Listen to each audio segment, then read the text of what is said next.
நீங்கள் பார்த்துக் கொண்டிருப்பது உங்கள் விஜய்.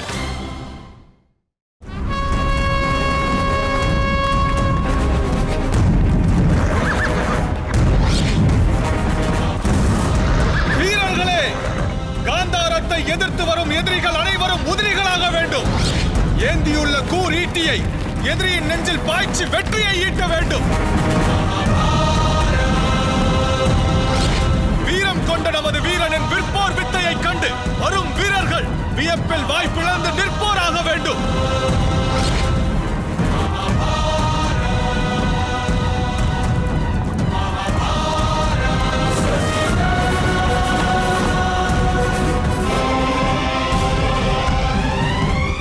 அரண்மனை வாசற் கதவை அடையுங்கள்.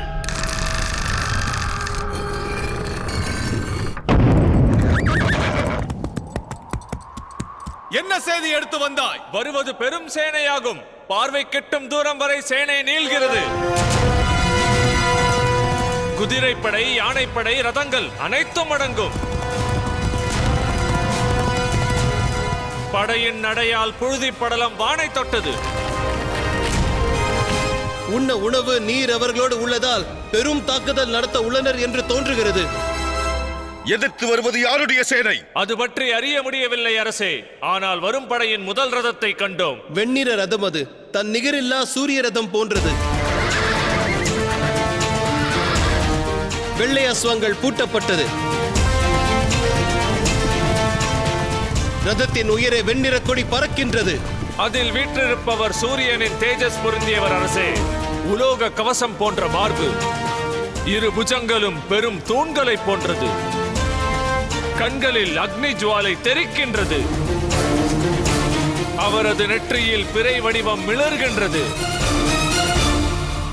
வந்திருப்பவர் வேறு யாரும் அல்ல மகாராஜா, திங்கள் குலத் தோன்றல் மகாராஜா சந்தனுவுக்கும் கங்கைக்கும் பிறந்தவர் பீஷ்மர்.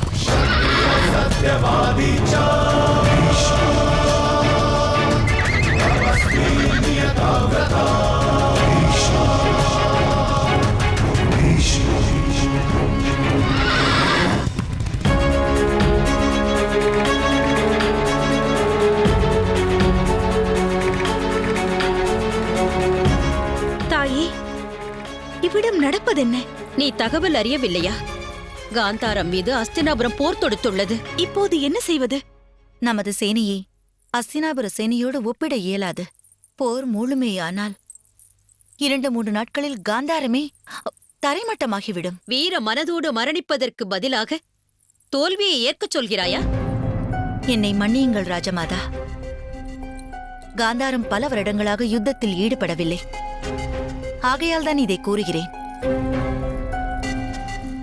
நகரங்களை சூறையாடுவது, அனைத்தையும் தீக்கிரையாக்குவது, அப்பாவி மக்கள் அனைவரையும் துன்புறுத்துவது, ராஜ்யத்தில் பெண்களை மானபங்கப்படுத்துவது, இவை அனைத்தும் யுத்தத்தில் நிகழக்கூடியவை. இப்போது நாம் என்ன செய்வது?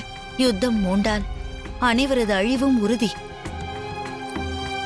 இவ்விடம் அமர்ந்து காரிருள் சூழ காத்திருப்போம். வேறென்ன செய்வது?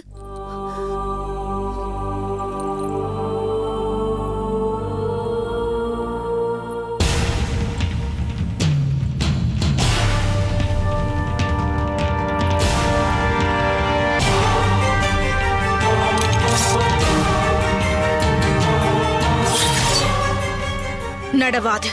வாளை உயர்த்துவோம். தந்தையுடன் நானும் போரில் பங்கு கொள்ளச் செல்கிறேன்.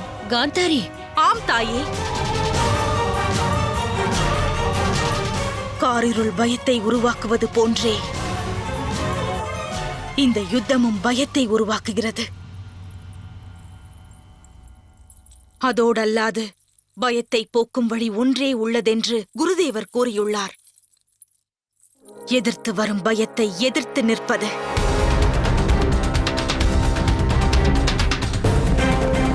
மரணம் நிகழுமேயானால் யுத்த பூமியில் என் உடல் சரியட்டும்.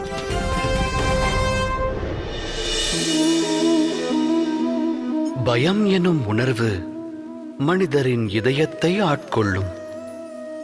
மனிதருக்கு ஆஸ்தி அழிந்து விடுமோ என்ற பயம், அவமானம் குறித்த பயம், தனிமைப்படுவோமோ என்ற பயம், ஆகையால் பயத்தில் மூழ்குவது மனிதருக்கு சகஜமான செயலாகிறது. ஆனால் பயம் எனும் உணர்வு எதை கொண்டு உருவாகிறதோ துக்கமும் அதன் மூலம்தான் உருப்பெறுகிறது என்று உணர்ந்துள்ளீர்களா? தவறு. அது அடிப்படையில் உண்மையல்ல. மனிதனின் அனுபவத்தை கொண்டு கூறுகிறேன். பயத்தை ஒருவன் வெல்வதனால் எதிர்கால துக்கத்தை வென்றுவிட முடியாது. ஆனால் பயம் வரவிருக்கும் துக்கத்தினை அறிவுறுத்தும் கற்பனை மட்டுமே. ஆராய்ந்து பார்த்தால் இரண்டிற்கும் எச்சம்பந்தமும் இருக்காது. இந்த உண்மையை உணர்ந்த பிறகும் பய உணர்வு கற்பனை மட்டும்தான் என்று அறிந்த பிறகும் அந்த உணர்விலிருந்து விடுபட்டு பயமற்று வாழ்வது சாத்தியமான ஒன்றா? சிந்தித்து செயலாற்றுங்கள்.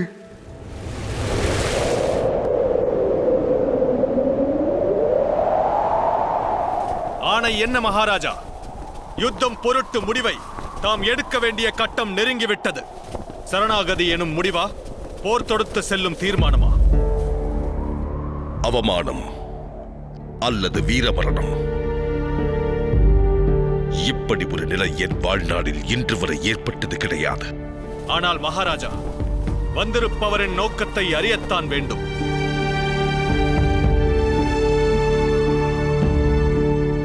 முன்னேறி வந்த சேனை நின்றுவிட்டது அரசே. ஆச்சரியம் அரசே. நட்பை விளக்கும் மஞ்சள் கொடியை பறக்க விட்டுள்ளனர். அரண்மனை கதவு திறக்கட்டும்.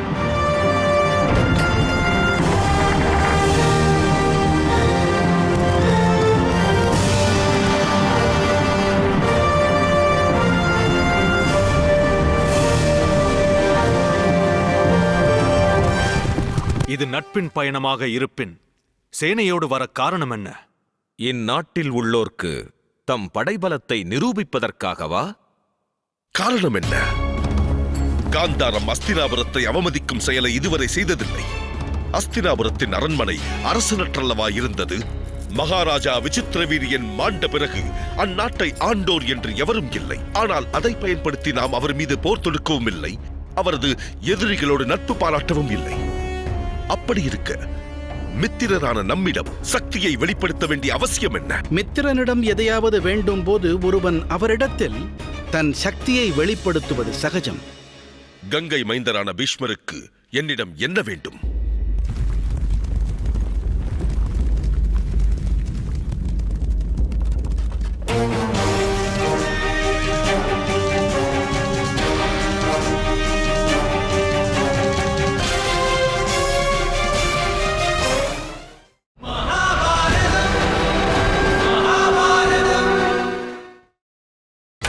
நீங்கள் பார்த்துக் கொண்டிருப்பது உங்கள் விஜய்.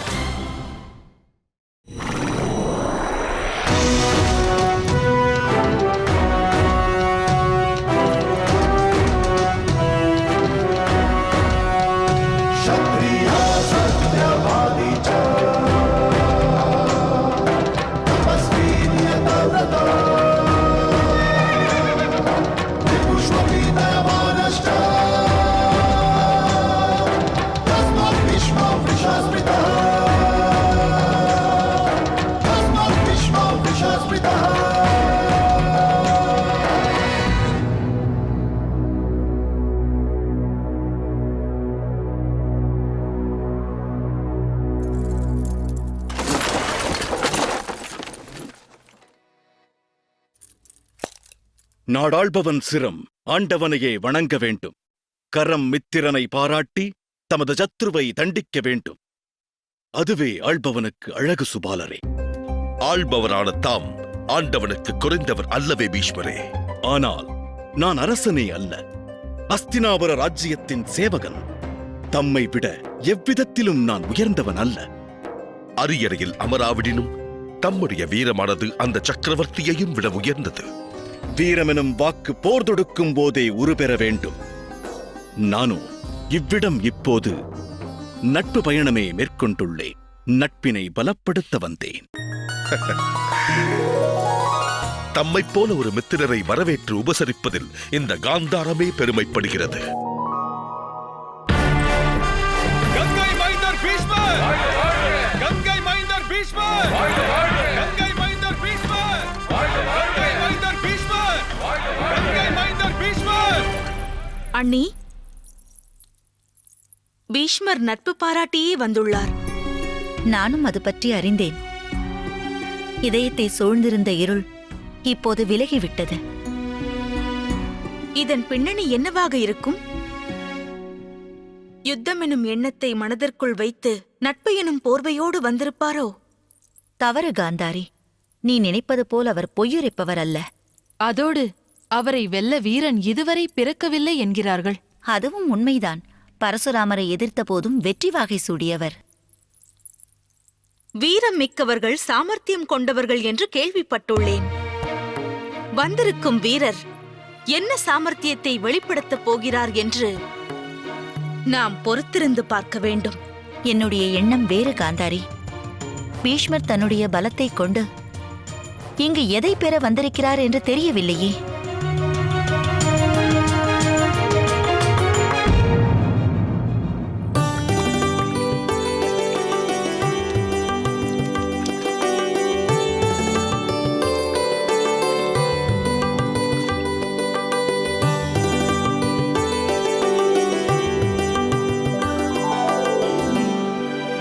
செல்லுங்கள். தமது ஆர்ப்பாட்டமான வரவேற்பையும் அன்பையும் கண்டு அளப்பரியா ஆனந்தம் கொண்டேன். இதுபோன்ற நற்குணங்களையே தாமும் அரசியும் தமது புதல்விகள் புத்திரர்களுக்கு வழங்கி இருப்பீர்கள். வளமை கொண்ட அஸ்தினாபுரம் எனும் பெரும் ராஜ்யத்திற்கு எங்களால் இதைத் தவிர வேறென்ன தர இயலும் பீஷ்மரே? எதிர்காலம், சுகமான வருங்காலத்தை தர முடியும். இன்று வரை காந்தாரத்தின் மீது எவரும் போர் தொடுத்து வந்ததில்லை என்பதை எண்ணிப் பாருங்கள். அதன் காரணம் என்ன? நாம் நட்புறவோடு இருப்பதே.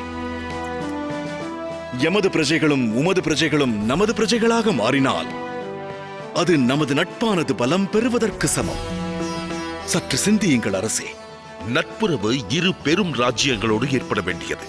காந்தாரம் அஸ்தினாபுரத்தை விட குறுநிலம் அல்லவா? ஆகையால் தான் நட்பிற்கு பதிலாக சம்பந்தம் பேச வந்தேன். விவாக சம்பந்தம்.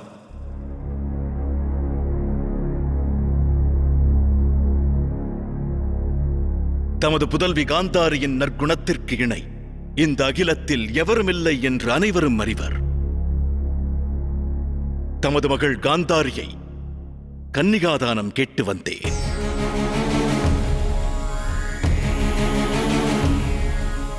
எம்மை நிராசையடையச் செய்யாதீர்கள். ஆனால் தாம் பிரம்மச்சரிய விரதத்தை மேற்கொண்டவர் அல்லவா?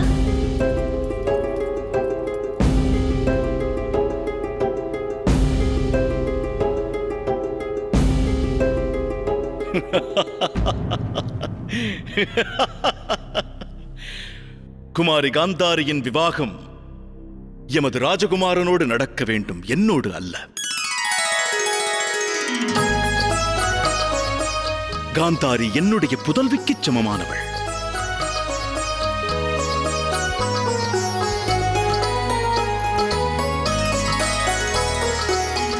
இது நற்செய்தியாக தோன்றுகிறது.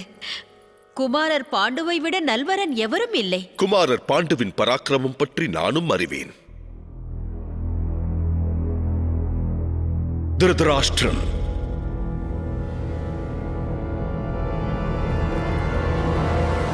வரன் திருதராஷ்டிரன்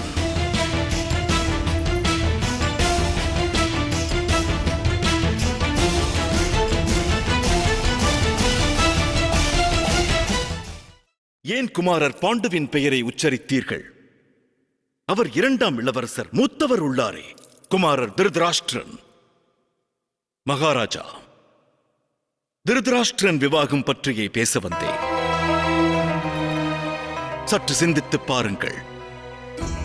100 புதல்வர்கள் ஒரு சிற்பியின் மகனுக்கும் பிறக்கலாம் அரசே. அவர்கள் ஒரு அற்புத அரண்மனையை உருவாக்கலாம், சாம்ராஜ்யத்தை உருவாக்க இயலாது. சந்ததியரால் வம்சம் தழைத்து நிற்க வேண்டும். திருதராஷ்டிரன் வம்சத்தை தலை நிமிரச் செய்ய பிறந்தவனாவான். மகிமைகள் பொருந்தியவன். திங்கள் குலத்தில் 100 பிள்ளைகளை ஈன்றெடுக்கும் சௌபாக்கியம் அனைவருக்கும் கிடைக்காதல்லவா?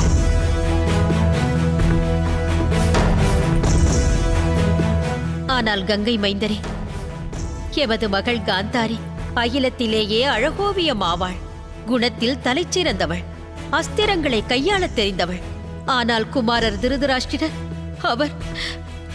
அவர் பற்றி அறிந்துமா தாங்கள்? குமாரர் திருதராஷ்டிரனும் தலை சிறந்தவராவார். அதில் ஐயமேதுமில்லை.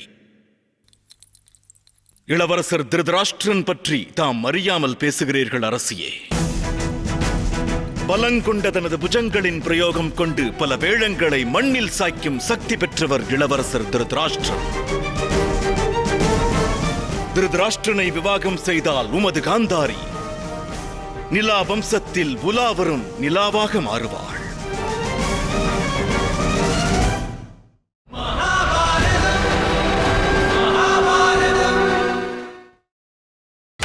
நீங்கள் பார்த்துக் கொண்டிருப்பது உங்கள் விஜய். எங்கு ஓடி மறைகின்றீர்கள் இளவரசி? இன்னும் எங்களை விட்டு பிரியும் நேரம் நெருங்கவில்லை. தடுத்து பிரயோஜனம் இல்லை. இது எந்த ஸ்திரீயையும் பெருமைப்பட வைக்கும் தகவல். பெரும் ராஜ்யத்திலிருந்து விவாக சம்பந்தம் வந்துள்ளது. அப்படி ஒரு எண்ணம் எனக்கு இல்லை. அவ்வாறு நீ பெருமை கொள்வதில் எத்தவரும் இல்லை காந்தாரி. ஆஸ்தியிலும் அந்தஸ்திலும் வீரத்திலும் அஸ்தினாபுரத்தை மிஞ்சும் ராஜ்யம் உலகில் வேறேதும் இல்லை. அஸ்தினாபுரம் பற்றி நானும் எத்தனையோ தகவல் கேள்விப்பட்டுள்ளேன். கற்பனை கெட்டாத கொஞ்சம் அழகு அங்கு குடிக்கொண்டுள்ளதாம். எவ்வாறு இருக்கும் அந்த அஸ்தினாபுரம்? அழகு கொண்ட அஸ்தினாபுரம். அஸ்தினாபுரத்தோடு சம்பந்தம் உருவானால் தாம் மகாராஜா சுபாலன் அல்ல, சக்கரவர்த்தி சுபாலன் ஆவீர்கள். அப்படி என்றால் தாம் பலத்தை வெளிப்படுத்தி லாபத்தை பெற காந்தாரம் வந்தீரா கங்கை மைந்தரே? காந்தார நாட்டின் ராஜவம்சத்தை எமது உறவாக்க வந்தேன் மகாராணி அவர்களே. உறவெனும் கூற்றில் லாபம் என்பது அர்த்தமற்ற ஒன்று. இவ்விடம் நான் நல்லெண்ணம் கொண்டே வந்தேன். எமக்கு லாபத்தை தரும் மறுகதை காந்தாரத்திற்கில்லை. அஸ்தினாபுரத்தால் காந்தாரத்திலிருந்து வேண்டிய லாபத்தை பறிக்க இயலும். மகாராஜ்யமாக இருக்கலாம். நமது காந்தாரமும் அதற்கு சளைத்ததல்லவே. அதோடு என் விவாகமும் ராஜ்யத்தோடு அல்ல, ராஜகுமாரரோடு நடக்கப் போகிறது. ஓஹோ, அப்படியெனில் கணவரை பற்றிய கனவு ராஜகுமாரிக்கு துவங்கிவிட்டது. விடுங்கள் என்னை. என்னை பொறுத்த மட்டில் குமாரி காந்தாரி குமாரன் திருதராஷ்டிரனின் விவாகம் தேவர் நிச்சயித்த விவாகமாகும். அச்சம் தோன்றும் போது மனம் சஞ்சலமடைகிறது. சுபாலரே, இவ்விஷயத்தில் நான் தம்மை வற்புறுத்த விரும்பவில்லை. கற்பு நெறி கொண்ட காந்தாரிக்கு அற்புதவரன் ஒன்று காத்திருக்கிறது என்று கூறுகிறேன்.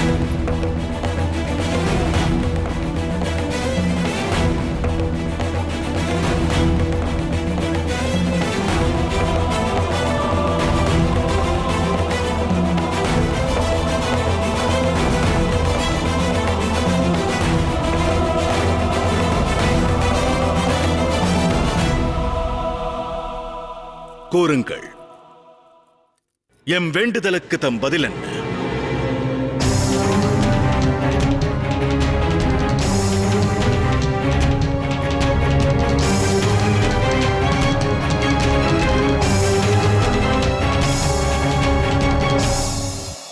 அஸ்தினாபுரத்தின் இளவரசர்கள் மனித குலத்தில் தோன்றிய தேவர்களுக்கு இணையானவர்கள். அஸ்தினாபுரத்தின் வாசிகள் தம் ராஜ்யத்தின் இளவரசர்களை தேவர்களாக எண்ணி பூஜித்துக் கொண்டிருக்கிறார்கள்.